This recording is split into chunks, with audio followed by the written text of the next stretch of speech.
I want to apologize in advance for the horrible audio quality. I'm talking right into my phone. But hello and welcome back to my channel. This video is going to be very different from my usual content, and I want to apologize for that. Videos will continue as usual, so don't worry. This video, however, is about how my school kicked us out of Japan because of the coronavirus. Before I retell the story of what had happened, I just want to preface this video. First, the purpose of this video is not to report on the current situation concerning the virus in Japan or in my home country or anywhere else in the world. This is just simply a story time of what happened and nothing deeper. Second, I am not an authority on health. Remember that, okay? I am not the CDC. Third, this video is not meant to incite fear or hysteria about the virus. Trust me, there is enough of that in this world, and it needs to stop. As of right now, I am safe at home, and I'll be trying to self-quarantine for the next 2 weeks, or as long as I need to. It is important that although you may not exhibit symptoms of sickness, if you have been abroad to countries that have high numbers of cases, to self-quarantine as much as possible for the next 2 weeks upon return to your home country. This is so that if you're carrying the virus, you do not accidentally spread it when returning home before symptoms occur. It's important to be considerate to people who are immunocompromised, such as the elderly, small children, cancer patients, etc., or anyone that may have a condition that puts their immune system in a weaker state. You may be very healthy and can recover from it quickly, but if you carry it and come into contact with someone who cannot, you are putting their well-being and potentially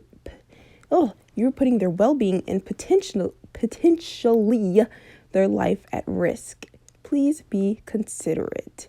Fourth, be a decent human being. What do I mean about this? Do your own research. Stock up on goods in case you might have to self-quarantine. Don't be racist. This should go without saying, but some people need a reminder.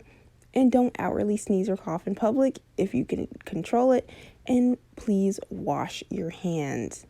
Practice basic hygiene. Hand sanitizer is okay, but washing your hands is the best way to keep your hands clean. Then sanitize afterwards if you want to. Also, if any of my information is incorrect, please kindly correct me in the comments. Okay, with all of that out of the way, let's get into the video. For those who do not know me in real life, which is virtually all of you except for like maybe 5, hello. I am an American college student finishing up my sophomore year. I am working towards a Japanese language and culture major and possibly a teaching English to speakers of other languages minor, but I might change that to international business. We'll see. I don't know. In the past, I've always been interested in learning about other cultures, and I've studied Spanish, Latin, and Mandarin in school, and German for a short period of time by myself, but that didn't really go too far. Ever since entering college, I've been taking Japanese classes. As I stated earlier, it's my major. For my major, it's required for me to have at least a semester abroad in an intense Japanese language course. So for the entirety of my sophomore year, with only a year of study under my belt, I took the study abroad course. Rewind to September of last year. I moved into my dorm in Japan with my roommate and best friend from the previous year of the same major. Classes start up and they are challenging, but we push through.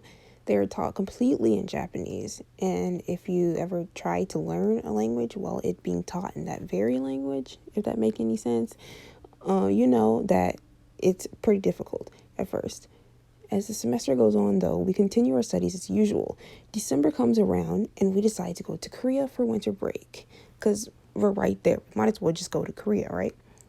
Like I said, we're American, and therefore we are studying by the American school year, even though we were in Japan.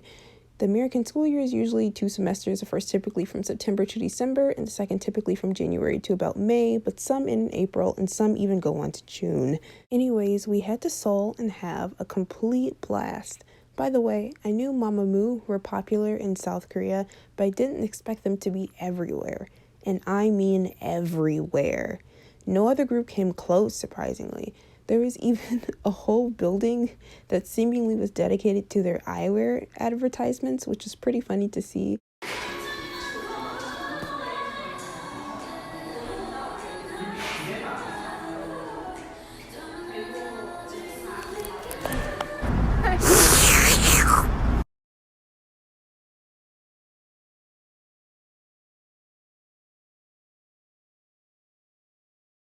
I also forget that despite being a moo for 3 years, I finally bought my first album. So, my first album ever of any group. Wow, look at that. Beautiful. I know, right? Amazing, stunning. Wow, okay, back to the video. I believe it was called the Vici. Uh, Around this time, an acquaintance who knew I was a big moo sent me information about Mamamoo's third tour in Japan. They were scheduled to perform in Tokyo and Osaka, and Osaka just so happened to be the closer of the two for me. So I jumped through like 20 hoops and went through hell and back to purchase the tickets. I even used the student services coordinator's school cell phone to sign up to purchase them because I don't have a Japanese phone number. In the end, I bought the tickets and I was scheduled to see Mamamoo in Osaka on March 8th. Winter break ends and it's January. There's talks of the coronavirus. Those conversations begin, but it never goes that far. No one in Japan really is thinking about the virus, and everything is the status quo. Then February happened. February. Oh my God. Cases of the virus multiply like crazy in China and Korea. Now it is a big concern as several people are getting extremely ill, and some cases have died because of it. Posters are put up to wash our hands thoroughly in our dorms, but there is no panic yet. Mid-February comes around and things start to get a little crazy in the least good way possible, of course. Cases are increasing in Japan, especially in big cities such as Tokyo, Osaka, Kyoto, and Nagoya. At the beginning of the month, a whole cruise ship was quarantined in Yokohama because some passengers aboard tested positive for the virus. You probably have heard of it because it made international headlines at the time. We are advised not to travel to any big city in the country unless absolutely necessary. Sorry if my timeline is a little messed up because I'm doing this all from memory, but late February rolls around and the numbers are still increasing. People are also catching the virus in Western Asia, Europe, and North America, as well as other places. In Japan, a news story came out that a woman contracted the virus from attending a concert. Large-scale events that warrant public gatherings are being postponed and even canceled altogether in the country. People flock to the stores and frantically buy up all the face masks and toilet paper in all the stores. Even up to the point of leaving Japan, I still didn't find a single place where you could buy masks or toilet paper. We are then advised not to leave the prefecture. A prefecture in Japan is kind of like a state in the US or a province in Canada, by the way. Public schools countrywide have been put out of classes for 2 weeks to help prevent the spread. REBW releases a statement that the Japan concerts have been postponed. Although I am relieved that the fans and the members will be safer this way, I become extremely anxious because if you're a moo outside of Eastern Asia, you will understand how big this opportunity was to see them. If you're around me, then you probably hated me because I could not stop talking about how much I wanted to go to this concert, and I'm scared that I might miss it. Spoiler alert, I do. March comes around and the situation does not improve. Unfortunately, many people are getting sick, and many things around us continue to close down, including even small-scale events now.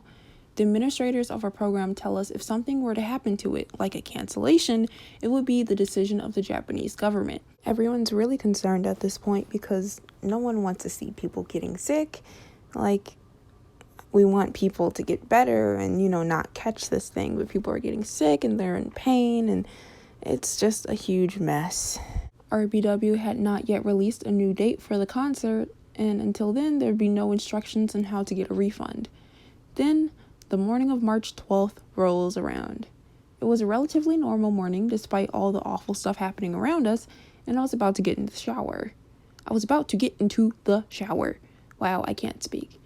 Just then, my roommate tells me that our school has postponed all their study abroad programs.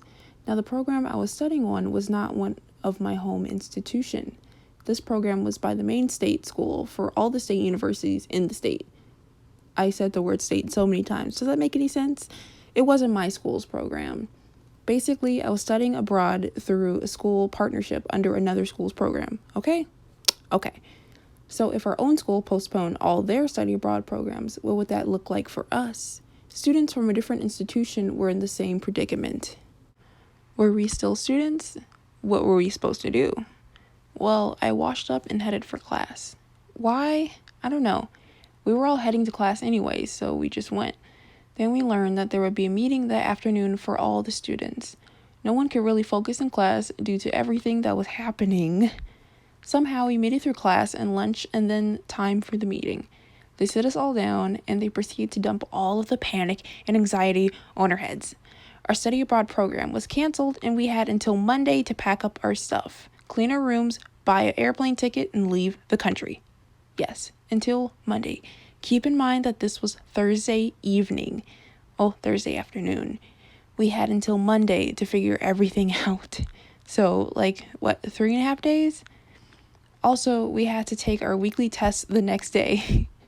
It was a lot of stress and almost tears, but we figured it out, and I'm now back at home in the States, self-quarantining. To the date of me recording this, there is no new date for the concert and thus no way of getting a refund yet. Why do I keep mentioning this concert? Well, because one, I really wanted to go, and I'm disappointed that, I couldn't go, and two, I spent a lot of money on it, so I really, really want a refund because I can't go anymore. Now, before you start typing in the comment section about how selfish I am that the concert I wanted to go to was canceled, listen. It is okay to feel disappointed that something you wanted to go to or wanted to do was canceled. This virus is affecting us all negatively one way or another, and it's okay to feel frustration because things around you are coming to a standstill. You shouldn't channel this frustration into more negativity, however. Please work with your community by staying inside and away from people as much as possible until things become more under control. Do your part by social distancing and keeping your hands clean. If you are sick and absolutely, and I mean absolutely, have to go outside for something, have someone do it for you. Or if worse comes to worse, wear a mask and try to cover your face as much as possible. Let's work together to flatten the curve and get ahead of the virus's spread as much as possible. Whew. Okay. Thank you for listening to my story time, and I hope you are all healthy and safe. I'll see you in my next video.